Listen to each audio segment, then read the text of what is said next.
वो है कंसनट्रेटेड। अब इसके बाद एक टर्म आती है डिफ्यूज़न की। डिफ्यूज़न बच्चे होता है कि किसी सब्सटेंस की movement from its higher concentration to lower concentration. ये जनरली गैसेस में प्रेजेंट होगी, तो यानी कि हायर कंसंट्रेशन से लोअर कंसंट्रेशन की तरफ मूव करना। सपोज करें कि इस तरफ अगर गैस के कुछ मॉलिक्यूल्स हैं, अगर यहाँ पर गैस है तकरीबन 100 ml की वॉल्यूम में, और दूसरी तरफ जो है उसी गैस के, सेम गैस के यहाँ पर हैं तकरीबन 50 ml, तो बच्चे ये गैस जो है वो डिफ्यूज़ करेगी इस तरफ, और इनके बीच में, गैसेस के बीच में, सब्सटेंसेस के बीच में एक मेम्ब्रेन भी हो सकती है। यहाँ पर मान लो, सपोज करते हैं हम, कोई 100 मॉलिक्यूल जो हैं वो किसी गैस के प्रेजेंट है। समझो कि O2 के 100 मॉलिक्यूल हैं ऑक्सीजन गैस के। ये मेम्ब्रेन है इन दोनों के बीच में। मेम्ब्रेन के जो पोर्स हैं, वो होल्स हैं, वो इतने इनफ हैं कि ये गैस जो है वो पास कर सके दूसरी तरफ। और यहाँ पर O2 मॉलिक्यूल के दूसरी तरफ जो है बी साइड में अगर ज़ीरो मॉलिक्यूल्स हैं, O2 के ज़ीरो मॉलिक्यूल्स हैं, तो बच्ची ये गैस जो है वो डिफ्यूज़ कर जाएगी कंपार्टमेंट ए से बी की तरफ।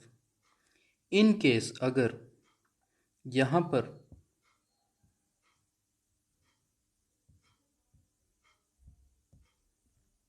कंपार्टमेंट बी में 500 मॉलिक्यूल हैं O2 के, और कंपार्टमेंट ए में 400 हैं, तो गैस जो है O2 वो बी से ए में डिफ्यूज़ कर जाएगी, जब तक दोनों ही कंपार्टमेंट में इक्वल गैस की कंटेंट ना हो जाए। तो ये होता है डिफ्यूज़न। ये जनरली गैसेस में देखने को मिलता है। बच्चे एक टर्म है हमारे पास, ऑस्मोसिस। ऑस्मोसिस जो है वो डिफ्यूज़न का स्पेसिफिक केस है, जहाँ पर वाटर डिफ्यूज़ करेगा from its higher concentration to lower concentration through a semi permeable membrane. Semi permeable membrane का मतलब होता है कि जो कि सेलेक्टिवली कुछ ही पार्टिकल्स को या फिर मॉलिक्यूल्स को अपने थ्रू पास करने दे। अब समझ लो कि ये कंपार्टमेंट है ए एंड बी, ये इनके बीच में है सेमी परमिएबल मेम्ब्रेन, जो कि परमिट करती है कुछ ही मॉलिक्यूल को। यहाँ पर ये मेम्ब्रेन सिर्फ वाटर मॉलिक्यूल को जो है अपने थ्रू पास करने दे सकती है। अगर ए कंपार्टमेंट में हमारे पास 10 ग्राम शुगर है और बी कंपार्टमेंट में भी 10 ग्राम, लेकिन ए कंपार्टमेंट में 100 ml वाटर है, बी कंपार्टमेंट में 10 ml वाटर है, तो यहाँ पर हमें सबसे पहले कंसंट्रेशन निकालनी पड़ेगी कंपार्टमेंट ए की, यानी solution A and solution B. Solution A की कंसंट्रेशन निकालें तो 10/100 ये आता है हमारे पास 0.1, और बी की अगर निकालें तो ये आता है 1। तो ज़्यादा कंसंट्रेटेड सॉल्यूशन है बी और डाइल्यूटेड है ए। अब ऑस्मोसिस का मतलब ये होता है कि वाटर का उसकी हायर कंसंट्रेशन से, यानी कि जहाँ जिस तरफ वाटर ज़्यादा हो वहाँ से लोअर कंसंट्रेशन की तरफ जो है मूव कर जाए, लेकिन शुगर यहाँ पर ट्रांसपोर्ट नहीं होगी, तो सिर्फ और सिर्फ वाटर जो है वो एक कंपार्टमेंट से दूसरे कंपार्टमेंट में जाएगा। अब जहाँ डाइल्यूटेड पूरा सॉल्यूशन डाइल्यूटेड है वो है ए में, तो ए से वाटर बी में ट्रांसपोर्ट हो जाएगा। अब सपोज़ कीजिए कि एक बड़ा कंपार्टमेंट है एक बड़ा बीकर है जिसके अंदर हमने ये सेल जो है इसमें पुट कर दिया। अब इस सेल के कंसंट्रेशन जो है 0.1 है। 0.1 हम मानते हैं कि इसमें जो NaCl प्रेजेंट होगा सेल के अंदर प्लस वाटर। बाहर भी हमने क्या किया, वाटर प्लस NaCl जो है डिज़ोल्व कर दिया। बाहर भी NaCl, अंदर भी NaCl, और वाटर भी बाहर, अंदर भी बाहर। लेकिन बाहर की कंसंट्रेशन अगर आप देखें तो 0.5, अंदर कंसंट्रेशन देखें 0.1। तो अंदर जो है सेल के कंसंट्रेशन जो है पूरे सॉल्यूशन की, यानी कि सेल की कंसंट्रेशन होगी वो कम है और बाहर ज़्यादा है। तो बाहर का जो सॉल्यूशन होगा वो सेल के अंदर के मुकाबले ज़्यादा कंसंट्रेटेड है, यानी कि उसमें ज़्यादा NaCl या फिर सोल्यूट प्रेजेंट होंगे, तो यानी कि कम वाटर होगा। अब वाटर बाहर कम है और अंदर ज़्यादा है, यानी कि सेल डाइल्यूटेड है बाहर के सॉल्यूशन के मुकाबले। अब अंदर ज़्यादा है वाटर का कंटेंट, तो वाटर जो है वो सेल से बाहर मूव करना शुरू कर जाएगा। अब जैसे ही सेल से बाहर वाटर मूव करेगा तो ये सेल श्रिंक होना शुरू हो जाएगा। अब इस सॉल्यूशन को, जहाँ कंसंट्रेशन जो है वो एक सॉल्यूशन के मुकाबले ज़्यादा हो, उसको हम कहते हैं हाइपरटोनिक सॉल्यूशन।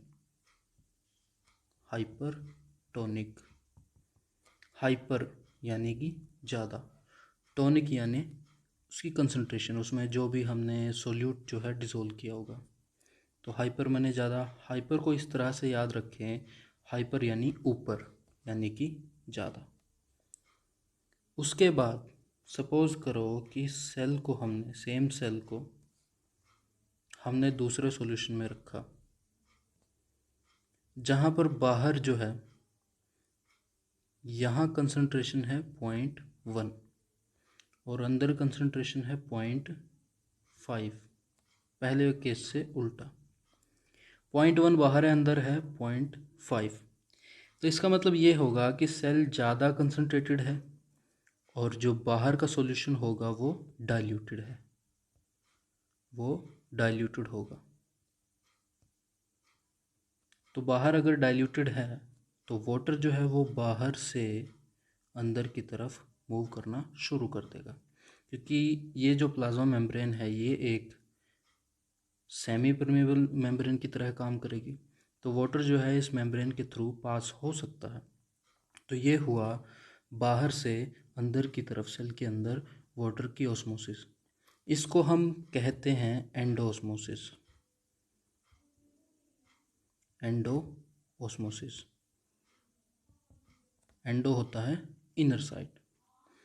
और जो पिछले वाला केस था जिसमें हाइपरटोनिक सॉल्यूशन था उसको हम कहते हैं एक्सो ऑस्मोसिस। एक्सो ऑस्मोसिस। तो जैसे ही सेल के अंदर वाटर जो है मूव करना शुरू करेगा, ऑस्मोसिस होगा, तो ये सेल जो है ये इसका साइज बढ़ता चला जाएगा। इस सॉल्यूशन को, इस सेल के मुकाबले जो ये सॉल्यूशन था बाहर का, इसको हम कहते हैं hypotonic solution. Hypotonic solution. Hypo, hypo माने होता है समझो बिलो, नीचे। हाइपो यानी बिलो। बिलो टोनिक यानी कि उसमें जो सोल्यूट के कंटेंट है, अमाउंट है, वो कम होगी। इसके साथ ही एक और केस है हमारा। सपोज़ ये एक और भी कर लिया, सेल इसमें पुट किया हमने। सेल के अंदर भी अगर 0.5 है कंसंट्रेशन, बाहर भी 0.5 है, तो ना तो अंदर से बाहर मूव करेगा वाटर, ना ही बाहर से सेल के अंदर मूव करेगा। तो सेल में कोई चेंज नहीं आएगा, there is no change in the cell. उसकी शेप में, उसके साइज में कोई चेंज नहीं आएगा। तो इस तरह के सॉल्यूशन को बोलते हैं हम आइसोटोनिक। आइसोटोनिक, आइसो यानी इक्वल, इक्वल टोनिक।